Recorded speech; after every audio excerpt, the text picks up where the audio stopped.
Bismillahirrahmanirrahim. Editorial Kabar Sirkah edisi keempat, Jumat 22 Oktober 2021 dengan tema Jual beli saham itu cara cepat dapat profit model kapitalis. Assalamualaikum warahmatullahi wabarakatuh. Apa kabar pemirsa sekalian? Jumpa lagi dalam editorial Kabar Sirkah edisi keempat. Alhamdulillah, respon positif terhadap kehadiran Kabar Sirkah sebagai kanal digital ekonomi Islam walau masih terhitung baru. Hal ini membuat spirit Kabar Sirkah untuk terus berkiprah. Terima kasih untuk kita semua yang sudah memberikan respon positifnya. Semoga kita selalu dalam lindungan Allah Subhanahu wa taala. Amin ya rabbal alamin. Kata saham sekarang ini sudah tidak asing lagi bagi masyarakat yang ingin menginvestasikan uangnya. Normalnya untuk mendapatkan profit, masyarakat menanamkan modalnya pada suatu usaha bidang tertentu. Bagaimana sebenarnya status jual beli ini dalam sistem ekonomi Islam ditinjau dari faktanya. Kalau menunggu profit usaha dibagikan biasanya hitungannya per tahun, waktu yang cukup lama tentunya. Maka dicari cara lain agar waktu menunggu dapat profit tersebut bisa lebih cepat. Salah satu bisnis yang menawarkan keuntungan berlipat dalam waktu singkat adalah bermain di bursa saham atau bursa efek. Rata-rata perputaran dana di bursa efek Indonesia saja bisa mencapai lebih dari 11 triliun per hari. Potensi keuntungannya memang besar, namun potensi kerugiannya juga sangat besar. Saham adalah surat berharga yang merupakan tanda penyertaan modal pada perusahaan yang menerbitkan saham tersebut. Dalam Kepres RI nomor 60 tahun 1988 tentang pasar modal, saham didefinisikan sebagai surat berharga yang merupakan tanda penyertaan modal pada perseroan terbatas sebagaimana diatur dalam KUHD, Kitab Undang-Undang Hukum Dagang atau Stalbat nomor 23 tahun 1847. Adapun obligasi atau bond as sanadat adalah bukti pengakuan utang dari perusahaan atau emiten kepada para pemegang obligasi yang bersangkutan. Saham bukan fakta yang berdiri sendiri, namun terkait dengan pasar modal sebagai tempat perdagangannya, dan juga terkait dengan perusahaan publik atau perseroan terbatas atau PT sebagai pihak yang menerbitkannya. Saham merupakan salah satu instrumen pasar modal atau stock market. Dalam pasar modal, instrumen yang diperdagangkan adalah surat-surat berharga atau sekuritas seperti saham dan obligasi, serta berbagai instrumen turunannya atau derivatnya, yaitu opsi, right, waran, dan reksadana. Surat-surat berharga yang dapat diperdagangkan inilah yang disebut dengan efek. Selain terkait dengan pasar modal, saham juga terkait dengan PT atau perseroan terbatas sebagai pihak yang menerbitkannya. Dalam Undang-Undang Nomor 1 Tahun 1995 tentang perseroan terbatas, pasal 1 ayat 1 dinyatakan bahwa perseroan terbatas didefinisikan sebagai badan hukum yang didirikan berdasarkan perjanjian yang melakukan kegiatan usaha dengan modal dasar yang seluruhnya terbagi dalam bentuk saham. Modal dasar yang dimaksud terdiri atas seluruh nilai nominal saham. Jadi yang boleh masuk ke bursa saham hanya perusahaan yang berbentuk perseroan terbatas atau PT. Fakta pasar modal.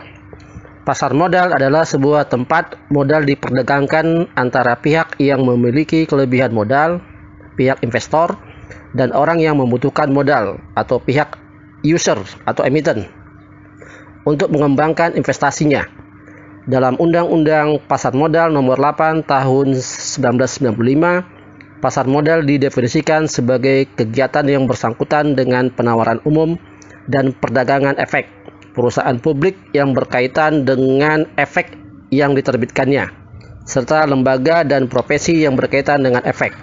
Para pelaku pasar modal ini ada 6 pihak, yaitu 1.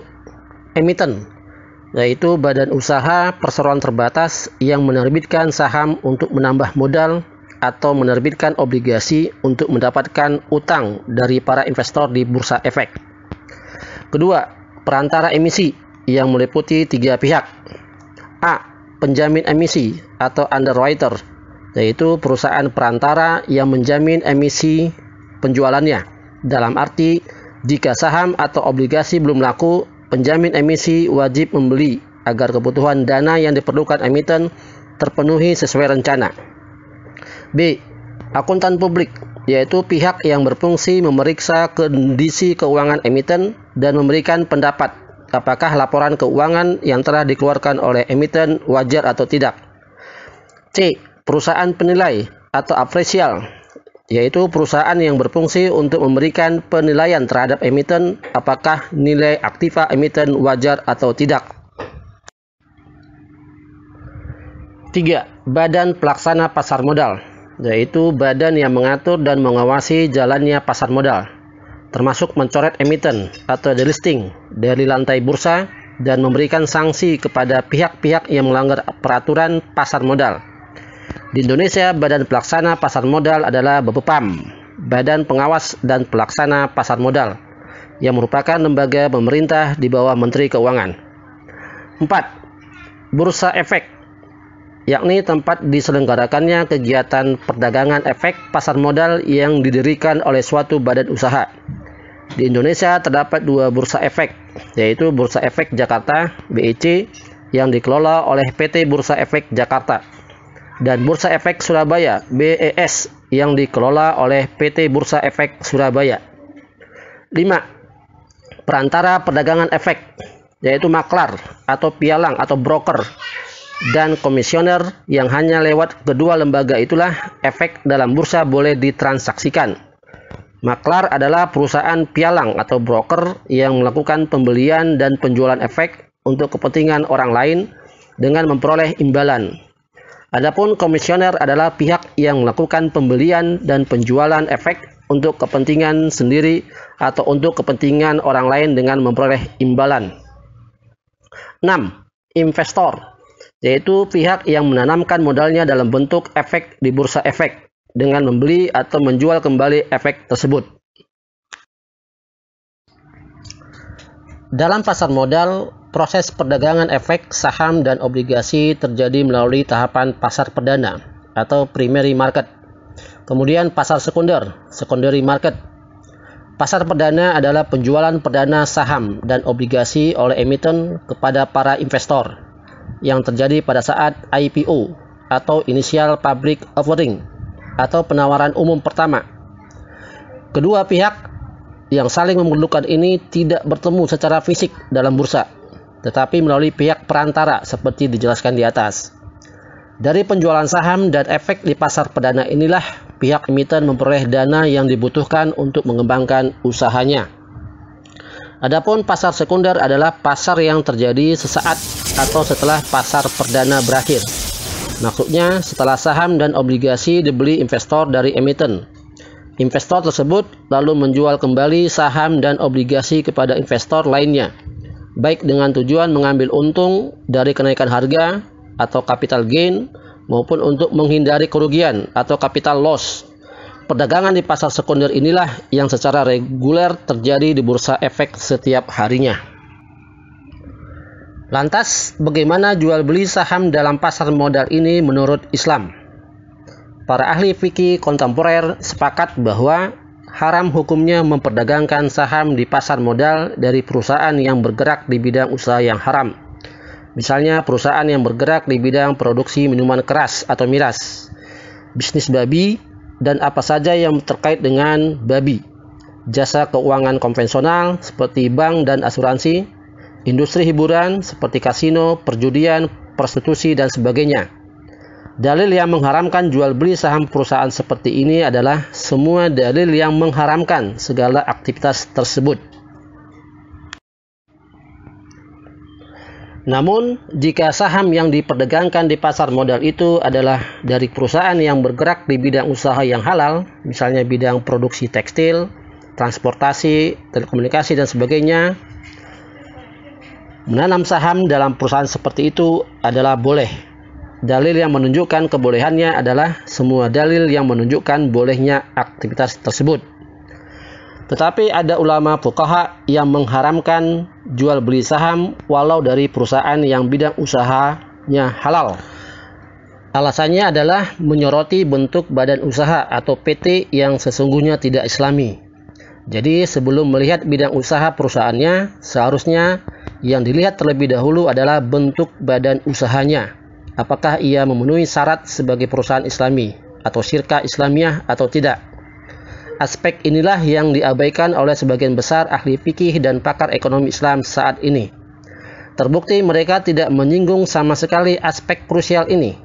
Perhatian mereka lebih banyak terfokus pada identifikasi bidang usaha, halal atau haram, dan berbagai mekanisme transaksi yang ada, seperti transaksi spot, kontan di tempat, transaksi option, transaksi trading on margin, dan sebagainya. Perseroan terbatas atau PT atau syirkah musahamah adalah bentuk syirkah yang tidak sah atau batil, karena bertentangan dengan hukum-hukum syirkah dalam Islam. Kebatilannya antara lain karena dalam PT tidak terdapat ijab dan kabul, sebagaimana dalam syirkah. Yang ada hanyalah transaksi sepihak dari para investor yang menyertakan modalnya, dengan cara membeli saham dari perusahaan atau dari pihak lain di pasar modal, tanpa ada perundingan atau negosiasi apapun, baik dengan pihak perusahaan maupun persero investor lainnya. Tidak adanya ijab kabul dalam PT inilah yang sangat fatal. Sama fatalnya dengan pasangan laki-laki dan perempuan yang hanya mencatatkan pernikahan di kantor catatan sipil tanpa adanya ijab dan kabul secara syar'i. Sangat fatal, bukan? Lantas dari dua pendapat ini mana yang lebih kuat atau rajih? Disinilah posisi kabar syirkah memberikan pencerahan secara akurat untuk mengedukasi umat. Dilihat dari segi ketajaman menganalisa fakta, pendapat kedua yang mengharamkan bisnis saham ini walaupun bidang usahanya halal adalah lebih kuat atau rajih, karena lebih teliti dan jeli dalam memahami fakta, khususnya yang menyangkut bentuk badan usaha PT. Apalagi sandaran pihak pertama yang membolehkan bisnis saham asalkan bidang usahanya perusahaannya adalah halal adalah berdasarkan masalih mursalah.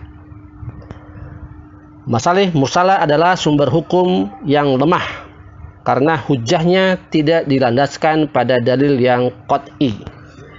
Tapi realitasnya banyak umat Islam yang bermain saham. Kenapa umat Islam masih saja terus dengan mudah digiring melakukan hal-hal yang bertentangan dengan syariat seperti itu? Jawabannya adalah pola pikir sekuler dan pola sikap sekuler yang sejak dini umat sudah dibentuk. Pola pemikirannya secara sekuler, mulai dari bangku sekolah dasar hingga bangku perkuliahan, sudah ditanamkan dengan pemahaman bahwa agama tidak boleh ikut campur dalam urusan bisnis. Sistem ekonomi kapitalis sangat membuka lebar dan mendukung praktek-praktek bisnis haram ini. Bursa saham ditopang oleh kecanggihan teknologi oleh Barat dipakai untuk mendominasi dan menjajah umat Islam. Inilah konsekuensi yang harus diterima, karena pemikiran Islam tidak lagi menjadi warna dunia, serta teknologi bukan umat Islam yang mengarahkannya. Umat hanya jadi pasar yang potensial bagi produk-produk dan jasa bisnis kapitalis, karena jumlah umat Islam yang sangat besar. Jadi, siapa bilang jumlah penduduk yang besar itu tidak penting? Akibatnya, umat Islam semakin jauh dari pemahaman Islamnya, sebagaimana yang seharusnya yang sesuai dengan Islam, bukan menjadikan alasan mendapatkan profit dengan cepat dan sudah menjadi kebiasaan umum yang selama ini diterapkan dianggap sebagai sebuah pembenaran yang ujung-ujungnya umat digiring tanpa sadar melanggar syariat Islam. Jadi jelas jual beli saham ini adalah cara-cara kapitalis. Semoga editorial Kabar Syirkah edisi keempat ini membantu memperbaiki pemahaman umat, insya Allah. Semoga bermanfaat. Sampai jumpa di editorial berikutnya. Kabar Syirkah akurat dan mencerdaskan. Terima kasih. Assalamualaikum warahmatullahi wabarakatuh.